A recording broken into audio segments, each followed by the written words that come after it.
So good morning guys. तो चलिए start करते हैं आज के यानी कि 6 नवंबर के इंपॉर्टेंट करंट अफेयर्स को।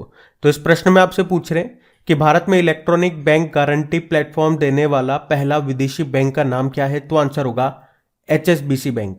अच्छा, आपने कई बार ये तो पढ़ा है ना कि देश में इलेक्ट्रॉनिक बैंकिंग गारंटी यानी कि EBG जारी करने वाला पहला बैंक कौन सा है। तो हमने कई बार पढ़ा है HDFC बैंक। पर अब आपको यह भी याद रखना है कि भारत में EBG यानी कि इलेक्ट्रॉनिक बैंकिंग गारंटी जारी करने वाला पहला विदेशी बैंक कौन सा बन गया है। HSBC बैंक बन गया है। अब आप पूछोगे कि ये क्या होता है, क्या मतलब हो गया इसका। तो बिल्कुल सीधे शब्दों में आपको समझाता हूं। जैसे कि आपने कहीं से पैसे उधार लिए और अगर आपने उसके पैसे समय पर नहीं लौटाए तो इसीलिए बैंक आपकी गारंटी लेता है कि भैया अगर ये पैसे नहीं लौटाएगा तो मैं चुकाऊंगा पैसा। और अब ये बैंकिंग गारंटी इलेक्ट्रॉनिक होने से यानी कि डिजिटल होने से पेपर वर्क खत्म हो गया और फटाफट से बहुत ही आसानी से कुछ ही घंटों में आपको बैंकिंग गारंटी मिल जाती है और आपके जो बैंक गारंटी डॉक्यूमेंट होते हैं वो भी सेफ होते हैं। तो ये है इलेक्ट्रॉनिक बैंकिंग गारंटी। तो इसे भारत में जारी करने वाला पहला भारतीय बैंक पूछोगे तो HDFC बैंक, पहला विदेशी बैंक पूछोगे तो HSBC बैंक। ये ध्यान रखना। HSBC की फुल फॉर्म क्या होती है? Hong Kong and Shanghai banking corporation limited.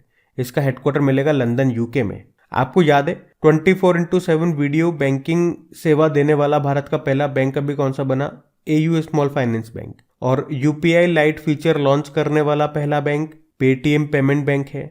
और पूरी तरह से डिजिटल बैंकिंग वाला पहला राज्य कौन सा बना था?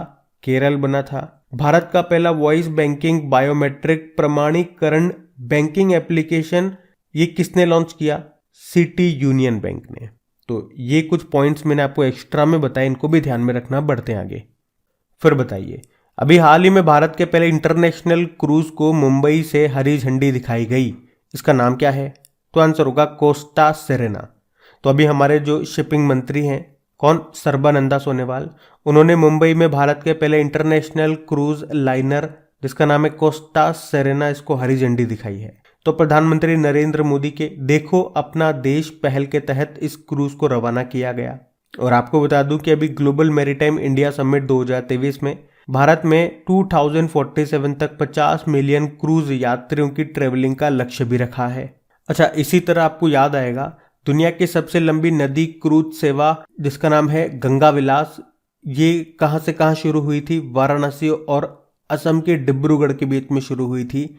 जिसकी दूरी कितनी है, मतलब कितनी दूरी इसने तय की? तो 3200 किलोमीटर है। और अभी हमारे जो गृह मंत्री हैं अमित शाह, अभी इन्होंने अक्षर रिवर क्रूज को लॉन्च किया था गुजरात में। कहां? साबरमती रिवर फ्रंट अहमदाबाद में।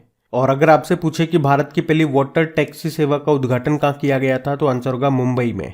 और जल मेट्रो परियोजना वाला भारत का पहला शहर कौन सा है? तो आंसर होगा कोच्चि। तो ये पॉइंट्स भी आप याद रखना। हम बढ़ते आगे। चलो फिर बताओ कि उत्तराखंड हाईकोर्ट के नए चीफ जस्टिस ये कौन होंगे? तो आंसर होगा ऋतु बिहारी। तो उत्तराखंड हाईकोर्ट के नए चीफ जस्टिस होंगी ऋतु बिहारी। वे विपिन सांघी की जगह लेंगी। अब बिल्कुल प्रश्न को ध्यान से सुनना। या इस एक प्रश्न में मैं आपको 3 प्रश्न करा रहा हूं, वो भी अपॉइंटमेंट वाले। एक तो हमने देख लिया ये उत्तराखंड हाईकोर्ट के नए चीफ जस्टिस कौन होंगी? ऋतु बिहारी होंगी। और उड़ीसा हाईकोर्ट के नए चीफ जस्टिस बनेंगे कौन? चक्रधारी शरण सिंह। और मेघालय हाईकोर्ट के नए चीफ जस्टिस होंगे S वेदनाथन।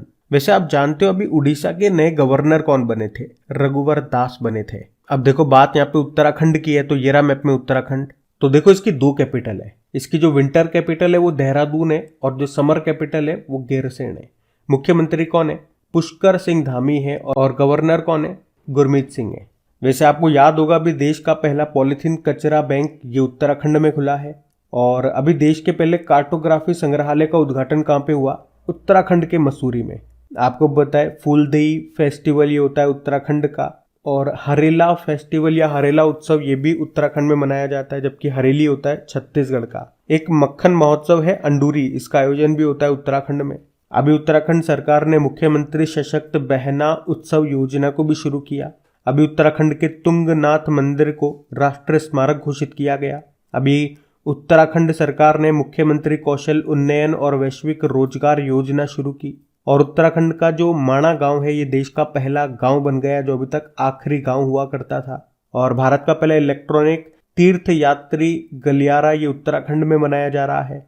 अभी उत्तराखंड के पिथौरागढ़ में डस्टलिक एक्सरसाइज हुआ था भारत और उज्बेकिस्तान के बीच में। तो इतने पॉइंट आप यहाँ से याद रखें, अभी इंपॉर्टेंट है ये। हम बढ़ते आगे। फिर बताइए, अभी हाल ही में वर्ल्ड फूड इंडिया 2023 का आयोजन ये कहाँ पे किया गया? तो आंसर होगा नई दिल्ली में। और अभी हमारे जो प्रधानमंत्री नरेंद्र मोदी हैं, इन्होंने अभी 3 नवंबर 2023 को वर्ल्ड फूड इंडिया का उद्घाटन किया। इसमें क्षेत्रीय व्यंजन और शाही पाक विरासत को दिखाया गया। तो इस कार्यक्रम का उद्देश्य क्या रहा कि भारत को दुनिया के खाद्य केंद्र के रूप में प्रदर्शित करना और 2023 को अंतर्राष्ट्रीय बाजरा वर्ष के रूप में मनाना। और इस कार्यक्रम का भागीदार देश यानी कि पार्टनर कंट्री रहा नीदरलैंड। और आप कह सकते हो इस बार इसका ये दूसरा संस्करण है। पहला संस्करण इसका 2017 में हुआ था और इसमें बताया गया कि भारत एग्रीकल्चर एक्सपोर्ट में 7वें नंबर पर है। तो ये पॉइंट भी ध्यान रखना। अच्छा, फूड से ही आपको याद आएगा वर्ल्ड फूड डे होता है, वो हम मनाते हैं कब? 16 अक्टूबर को, क्योंकि फूड एग्रीकल्चर ऑर्गेनाइजेशन की स्थापना होती है 16 अक्टूबर 1945। और फूड एग्रीकल्चर ऑर्गेनाइजेशन की बात हुई है तो हेडक्वार्टर याद रखना इसका है रोम, इटली में। वैसे नेशनल फूड डे कब होता है? 24 अक्टूबर को होता है। एक वर्ल्ड फूड सेफ्टी डे भी होता है जो 7 जून को होता है। और इसी से याद आएगा फसाई, food safety and standard authority of India, जिसकी स्थापना होती है सन 2008 में। नई दिल्ली में मुख्यालय है और सीईओ हैं इसके गंजी कमलावी राव। आपको याद है 2022 का वर्ल्ड फूड प्राइज किसे मिला था? सिंथिया रोसेंजबर्ग को, ये अमेरिकी हैं। और अभी ग्लोबल हंगर इंडेक्स 2023 आया। चलो आप बताओ, ये आपके लिए होमवर्क प्रश्न हो जाएगा आज, कि ग्लोबल हंगर इंडेक्स में अभी भारत कौन से स्थान पर रहा? वैसे 2023 के कुछ इंपॉर्टेंट समिट्स या कुछ इंपॉर्टेंट सम्मेलन में आपको रिवाइज कराऊंगा, लेकिन आगे एक क्वेश्चन आएगा वहां पे कराऊंगा। अभी बढ़ते हैं आगे। फिर बताइए, अभी हाल ही में विश्व सुनामी जागरूकता दिवस कब मनाया गया? तो आंसर होगा 5 नवंबर को। तो हर साल 5 नवंबर को वर्ल्ड सुनामी अवेयरनेस डे के रूप में मनाया जाता है, सुनामी के बारे में जागरूकता फैलाने के लिए। तो और इस बार की थीम है fighting inequality for a resilient future. इसकी शुरुआत कब होती है? पहली बार कब मनाया गया था ये दिन? तो 2016 में। और नवंबर में अभी तक हमने कौन कौन से डे मनाए? 2 डे मनाए अभी तक आपने। 1 नवंबर को वर्ल्ड वेगन डे, शाकाहारी दिवस, और 3 नवंबर को वर्ल्ड बायोस्फीयर रिजर्व डे। और अब ये हो गया विश्व सुनामी जागरूकता दिवस। तो ध्यान रखना ये। बढ़ते हैं आगे। फिर बताइए, अभी हाल ही में किसने एनकोर नाम से एक सॉफ्टवेयर डेवलप किया है? तो आंसर होगा भारतीय निर्वाचन आयोग ने। तो अभी भारतीय निर्वाचन आयोग ने ये एनकोर नाम से एक सॉफ्टवेयर डेवलप किया है। इसे उम्मीदवारों और चुनाव प्रबंधन के लिए तैयार किया गया है। एनकोर का मतलब होता है enabling communication of real time environment. तो ये सॉफ्टवेयर रिटर्निंग अधिकारियों को उम्मीदवार के नामांकन, मतदाता मतदान, मतदान गिनती और परिणाम और डेटा प्रबंधन का काम करने में ये इस्तेमाल किया जाएगा। अब इलेक्शन कमीशन ऑफ इंडिया की बात करते हैं। तो अगर बात करें कि इलेक्शन कमीशन ऑफ इंडिया की स्थापना कब होती है, तो 25 जनवरी 1950 को। इसीलिए आप 25 जनवरी को नेशनल वोटर्स डे के रूप में मनाते हो। और हमारे मुख्य चुनाव आयुक्त, चीफ इलेक्शन कमिश्नर कौन है? राजीव कुमार है, 25वें नंबर के। और पहले कौन थे? पहले थे सुकुमार सेन। और पहली महिला मुख्य चुनाव आयुक्त थी VS रमा देवी। और कुछ समय पहले इलेक्शन कमीशन ऑफ इंडिया ने गरुड़ एप्लीकेशन को लॉन्च किया था। सी विजिल नाम से एक एप्लीकेशन लॉन्च किया था। और विकलांग व्यक्तियों के लिए सक्षम एप्लीकेशन को लॉन्च किया था। और अभी चुनाव आयोग ने अपना नेशनल आइकॉन बनाया था सचिन तेंदुलकर को, और उसके बाद राजकुमार राव को बनाया। और भारतीय संविधान का कौन सा भाग चुनावों से संबंधित है? भाग 15। और अनुच्छेद की बात करें तो अनुच्छेद 324 से 329 तक चुनाव आयोग और सदस्यों की शक्तियों और कार्य आदि से संबंधित है। तो ये आप ध्यान रखना। बढ़ते आगे। फिर बताइए, अभी हाल ही में किसे श्री सोमनाथ ट्रस्ट का अध्यक्ष चुना गया है? तो आंसर होगा नरेंद्र मोदी।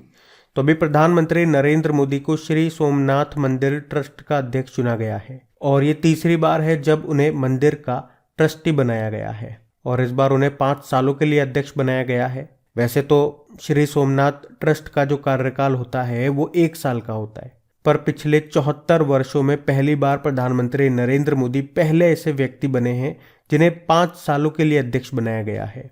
श्री सोमनाथ ट्रस्ट ये एक गैर सरकारी संगठन है जिसकी स्थापना होती 1951 में। और इसका काम क्या है? सोमनाथ मंदिर और उसके आसपास के क्षेत्र में विकास के लिए कार्य करना। इसका मुख्यालय है गुजरात के वेरावल में। और इसके अलावा मैं आपको बता दूं एक पॉइंट कि प्रधानमंत्री जो हैं ये किस किस के अध्यक्ष होते हैं। एक तो नीति आयोग के अध्यक्ष होते हैं, एक अंतर्राष्ट्रीय परिषद यानी कि इंटरनेशनल स्टेट काउंसिल के, और एक CSIR council of scientific and industrial research. इन तीनों के अध्यक्ष कौन होते हैं? प्रधानमंत्री होते हैं। और अभी मोदी जी ने, आपको याद हो, रामभद्राचार्य महाराज जी की 3 बुकों को लॉन्च किया था, जिसका नाम है पाणिनि अष्टाध्यायी भाष्य, रामानंदाचार्य चरितम और भगवान श्री कृष्ण की राष्ट्रलीला। और अगर अभी आपसे पूछे कि प्रधानमंत्री नरेंद्र मोदी ने अभी जगत गुरु श्री संत तुकाराम महाराज शिला मंदिर का उद्घाटन किया था, कहाँ पे? तो आंसर होगा पुणे में। इन्हें पहला लता दीनानाथ मंगेशकर पुरस्कार मिला था अभी, तो ध्यान रखना ये पॉइंट्स बढ़ते आगे। फिर बताओ, अभी हाल ही में किस राज्य ने डॉक्टर पुनीत राजकुमार हृदय ज्योति योजना को शुरू किया? तो आंसर होगा कर्नाटक। तो अभी कर्नाटक स्वास्थ्य विभाग ने अचानक दिल का दौरा पड़ने और हृदय संबंधी समस्याओं का सामना करने वाले व्यक्तियों को तत्काल सहायता प्रदान करने के लिए डॉक्टर पुनीत राजकुमार हृदय ज्योति योजना शुरू की है। आपको याद होगा, प्रसिद्ध कन्नड़ एक्टर थे पुनीत राजकुमार, जिनका अभी 2 साल पहले हार्ट अटैक से निधन हो गया, और अभी उनकी दूसरी पुण्यतिथि पर ही उनके नाम पर यह योजना शुरू की है कर्नाटक सरकार ने। अच्छा, यहाँ पे कुछ योजनाएं हैं 2023 की, वो मैं आपको रिवाइज कराता हूँ। एक है अम्मा और बहिनी योजना, इसको शुरू किया था सिक्किम ने। एक हो गई गृह आधार योजना, इसको गोवा सरकार ने शुरू किया। और प्रधानमंत्री जी ने विकासशील देशों को चिकित्सा आपूर्ति प्रदान करने के लिए कौन सी परियोजना शुरू की थी? आरोग्य मैत्री। हर घर गंगा जल कार्यक्रम शुरू किया बिहार ने। प्राणवायु देवता पेंशन योजना शुरू की हरियाणा ने। क्रैच नीति शुरू करने वाला पहला राज्य बना Haryana. One tap one tree अभियान शुरू किया उत्तर प्रदेश ने। केंद्र सरकार ने दुष्कर्म पीड़ित नाबालिग लड़कियों के लिए कौन सी योजना शुरू की थी? मिशन वात्सल्य योजना। आजादी के अमृत महोत्सव का समापन के लिए केंद्र सरकार ने कौन सा अभियान शुरू किया? मेरी माटी मेरा देश अभियान। और मेरा बिल मेरा अधिकार योजना, इसको शुरू किया था हरियाणा सरकार ने। तो ये 2023 की कुछ इंपॉर्टेंट योजनाएं हैं, इनको ध्यान में रखना। बढ़ते हैं आगे। फिर बताइए, अभी हाल ही में कला प्रदर्शनी जिसका नाम है silent conservation from margins to centre, ये किस संगठन के द्वारा शुरू किया गया या किसने इसका आयोजन किया? तो आंसर होगा राष्ट्रीय बाघ संरक्षण प्राधिकरण।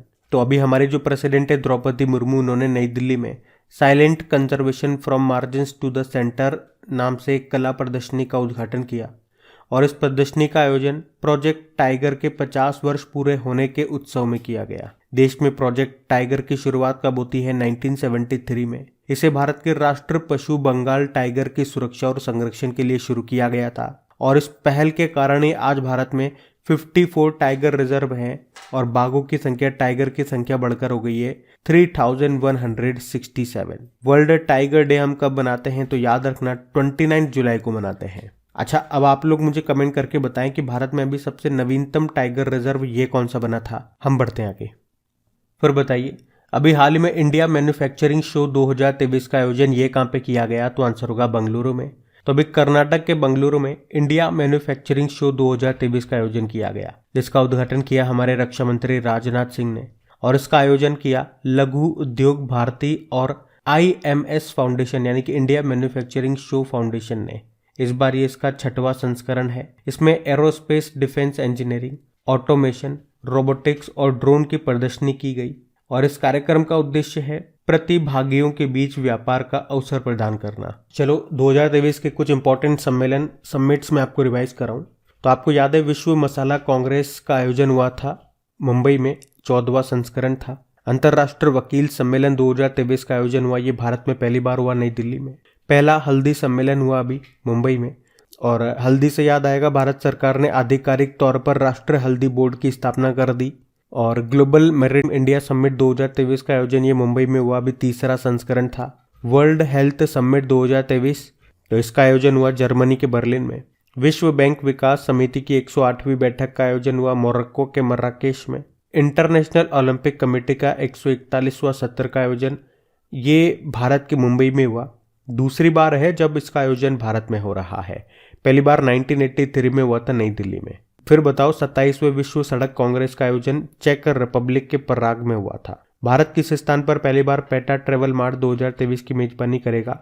नई दिल्ली में। पेटा मतलब हो गया पैसिफिक एशिया ट्रेवल एसोसिएशन। और अभी कॉमनवेल्थ पार्लियामेंट्री एसोसिएशन का 19वां सम्मेलन हुआ था सिक्किम में, जिसका उद्घाटन किया था हमारे लोकसभा अध्यक्ष ओम बिरला जी ने। तो गाइज ये था आज का आपका करंट अफेयर्स का सेशन, और सेशन पसंद आए तो प्लीज़ लाइक करके अपने दोस्तों के साथ में शेयर ज़रूर कीजिएगा। अभी मैं आपको लास्ट डे करंट अफेयर्स का क्विक रिवीजन करवा देता हूँ, उसके बाद होमवर्क प्रश्न देखते हैं और सेशन एंड करते हैं। तो पहला प्रश्न पूछा था, वर्ल्ड कप में भारत के सर्वाधिक विकेट लेने वाले गेंदबाज बन गए कौन? मोहम्मद शामी। भेल के अध्यक्ष यानी कि सीएमडी कौन बने? तो ये बने कोप्पू सदाशिव मूर्ति। और अंतर्राष्ट्रीय बायोस्फीयर रिजर्व ये मनाया आपने 3 नवंबर को। कॉलिंस डिक्शनरी ने वर्ड ऑफ द ईयर 2023 किसे चुना? Artificial intelligence. वनडे क्रिकेट में सबसे तेज 100 विकेट लेने वाले खिलाड़ी बन गए कौन? शाहीन अफरीदी। और अभी 31 अक्टूबर 2023 को समाप्त हुए मेरा माटी मेरा देश अभियान का संबंध किससे है? मतलब इसकी नोडल एजेंसी है संस्कृति मंत्रालय। भारत का कौन सा विश्वविद्यालय अपना खुद का उपग्रह लॉन्च करेगा? अलीगढ़ मुस्लिम यूनिवर्सिटी। म्यूटमैन 3rd मिसाइल का सफल परीक्षण किया अमेरिका ने। कौन सा देश 2024 में विश्व दूरसंचार मानकीकरण असेंबली की मेजबानी करेगा? इंडिया। और हुरुन इंडिया परोपकार सूची 2023 में टॉप पर रहे कौन? शिव नादर, HCL टेक्नोलॉजी के संस्थापक। अब कल का होमवर्क प्रश्न देखते और सेशन एंड करते हैं। तो कल के वीडियो में आपसे पूछा था किसने यूरोपीय संघ का सखारोव पुरस्कार 2023 जीता? तो आंसर होगा जीना महसा अमीनी ने। आप सभी ने प्रश्न का बिल्कुल सही उत्तर दिया। अब ये रहा आज का आपका होमवर्क प्रश्न।